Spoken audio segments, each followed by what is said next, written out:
It almost felt like Southeast Asia here in this neighborhood. There were so many people outside, hanging out on the streets, kids playing outside. I still remember the sounds of Argyle Street, and we don't have that anymore. But I would like to somehow bring that back. A lot of the businesses here are owned by Asian folks. So even though a lot of the residents have moved away, there's still a big Asian presence here because a lot of people still come here to grocery shop. They still come here to eat, and they still just want to be here because it is Argyle.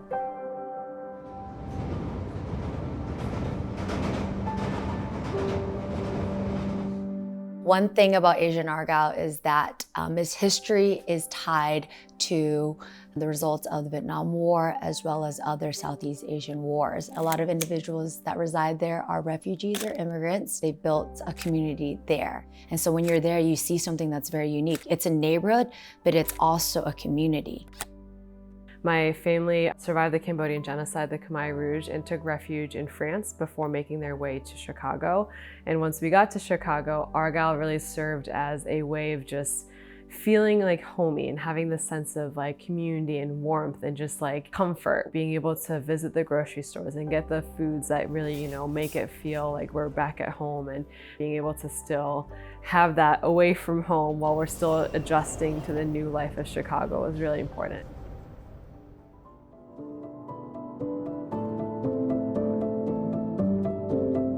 Đối với bác thì là phải nói là cái sự gắn bó của bác đối với khu này nó rất là khăng khít.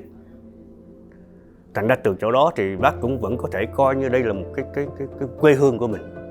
Tại vì cái quan niệm mà trở về Việt Nam á, thì thật sự nó đối với người Việt đa số ở đây đó nó cũng hơi xa vời. Thành ra cho nên phải gắn bó với cái vùng này và phải làm sao góp sức với nhau để làm cho cái vùng này nó thành một cái nơi mà coi như tượng trưng cho người Việt, và người Việt xứng đáng và thích thú ở đây mà không muốn đi những nơi khác và so sánh với những cái cộng đồng người Việt ở các nơi.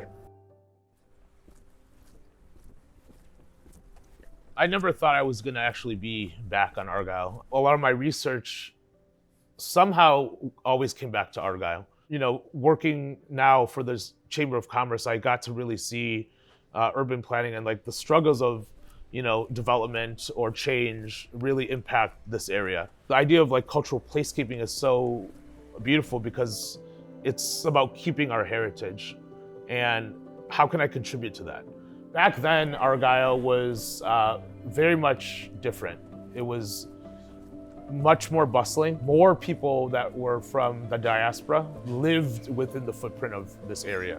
Throughout the 90s and up into the 2000s, that kind of pivoted and shifted. It's an opportunity for second generation business owners that are of that diaspora to come and really invest and carry on that legacy of the first generation. My parents opened up Many Things Sa Pharmacy in 1980, the first Vietnamese business on Argyle Street. I did not want to take over the pharmacy at all. It wasn't up until I had a conversation with my parents a few years back, and they were considering retirement and selling the pharmacy. One of the corporate pharmacies wanted to take over this pharmacy, and I started to realize I actually care about the pharmacy and Argyle Street way more than I thought. I care about my family's story and their refugee story, and not only theirs, but the other business owners and the people that grew up here.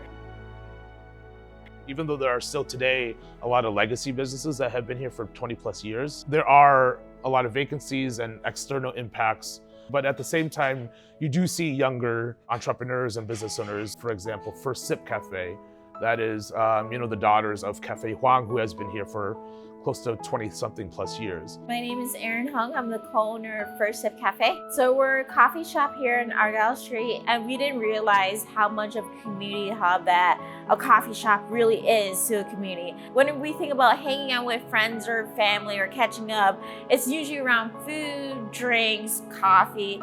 It's around those parameters. To understand how culture works, you can look at food, you can look at beverage, and those are ultimately the words and the language to being able to dig deeper. My name is Lan Ho. I am the founder of Fat Milk. Both of my parents, my extended family, we're all small business owners. And I think that's really unique to the immigrant story, right? We bring something from our home country or something that we know because it's so hard to acclimate into a new country. And so it's either selling a piece of us, something that we know, our food, our tradition, our clothing, or something along those lines. And I'm so incredibly moved by the stories of my parents' generation and other immigrants who come here and create, you know, something out of nothing, and the strength, the courage, the bravery to do that. I think the great thing about Argyle is that it has so much of that rich history. And if you really think about Fat Milk, what we're all about is preserving and celebrating who we are as Vietnamese people, right? That tradition, that culture, but then we're also merging it with this new world of doing things with flair, doing things differently, and being okay with that.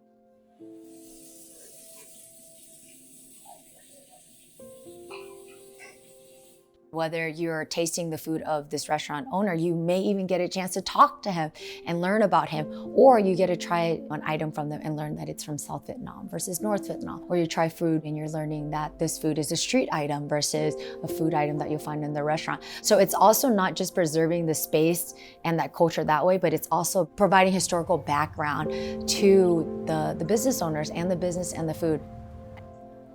Chú là tên là Nguyễn Đăng Long. Thì trên phương diện chú là người mới bước qua Mỹ, chú tìm công ăn việc làm, đó là trước đầu tiên công việc của chú. Khi bắt đầu chú đi vào xin vào những nhà hàng để chú xin vào, thì người ta cho chú vào thử việc. Khi làm giúp cho những nhà hàng, chú có một cái sự việc đam mê. Từ đó nguyện vọng của chú, làm gì làm, chú sẽ quyết tâm để mở được nhà hàng. Thì không ngờ gia đình chú thành lập 23 tháng 10 2012. Lúc bấy giờ chú nghĩ rằng chú chỉ muốn đưa cái ẩm thực Việt Nam đi ra ngoài, rất là một cái phương xa, để người ta biết được ẩm thực của Việt Nam của mình nó như thế nào. Lúc ban đầu trong cái dự án là khi chú đang định mở rộng thì mùa Covid đến, làm cho đầu tiên làm cho chú phải, gia đình chú rất là sợ, nó không biết là nó sẽ đi về đâu. At the height of the pandemic, a lot of businesses that I spoke to were talking about how they were unsure of how to stay afloat because this was their livelihood. A lot of immigrants and refugees who made their way to Asian Argyle didn't have any other options. Like having this restaurant was their whole entire livelihood. Cái sự chịu đựng của người Việt ở đây phải nói là rất là mạnh mẽ, là suốt trong thời gian gần 4 năm nay đó, là cái khu Argyle đã chịu đựng hai cái event, hai cái vấn đề mà họ làm rất là khó khăn. Thứ nhất là cách đây 4 năm đó, là nó có cái chương trình mà làm cầu xe lửa, nó đóng đường, nó đóng kia này, cái sự lưu thông rất là trở ngại, sự buôn bán rất là chậm trễ. Nhưng mà cái thời gian nó chỉ 2 năm và họ đã vượt qua. Rồi bây giờ nó lại thêm một cái sự phát triển của đường xe lửa đó, thành ra họ gặp khó khăn. Nhưng mà tới ngày hôm nay thì theo bác thì có những cái trợ giúp của bên CTA, của chính quyền địa phương, thì họ thấy họ có thể chịu đựng được và họ có thể survive và họ có thể phát triển đi tới. How do we not only identify the resources, the funding, the grants that are available, and how do we get that information into the hands of businesses that are struggling in this corridor? A lot of it has to do with language access.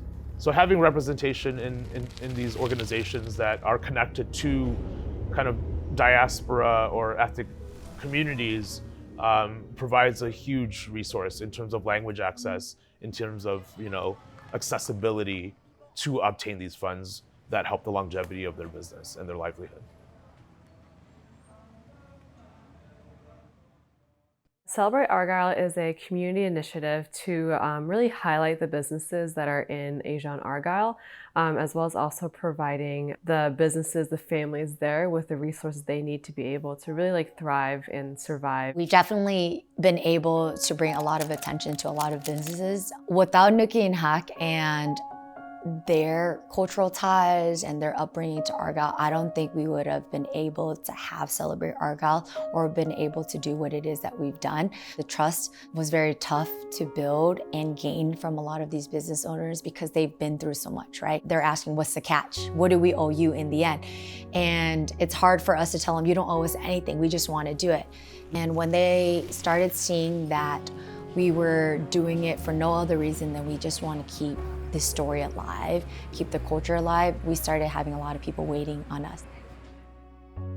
Nói chung là các đoàn thể giúp cho những nhà hàng, những business nhỏ có ngày hôm nay là nhờ tiếng nói cùng chung tay.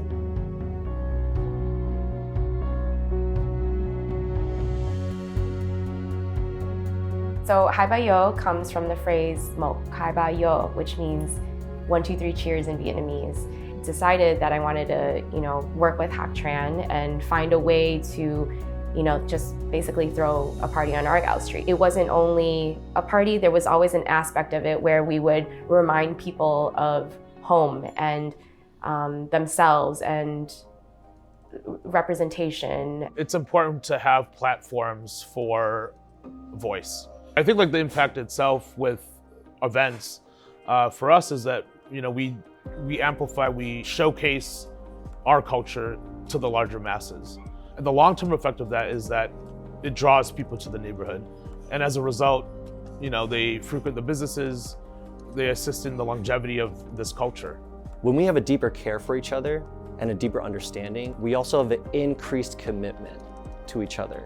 The more I know you, the more that I'm invested in your wellness and understand what your needs are, the more I'm willing to show up for you when you need me, even if your interest and your need is not a direct consequence to me. So my name is Andrew Hong. My business is We Each Belong. Our mission is to deepen relationship between Asians and other people of color. It's an honor to be invited to different events that are happening up there. Argyle is a special place because there's nowhere like it, and this is not only a huge positive change for the Asian community, but it's an opportunity to tell the stories of the refugee stories, the things that we've gone through as refugees or children of refugees. There is a whole story here that has not been told yet, and for so many years, a lot of our family members had too much pain to even be able to talk about it. But here we are, we have an opportunity to be able to share their stories and our own experiences of being in this environment and make this city better, make this neighborhood better, but then still allow the diversity and the culture here to still exist.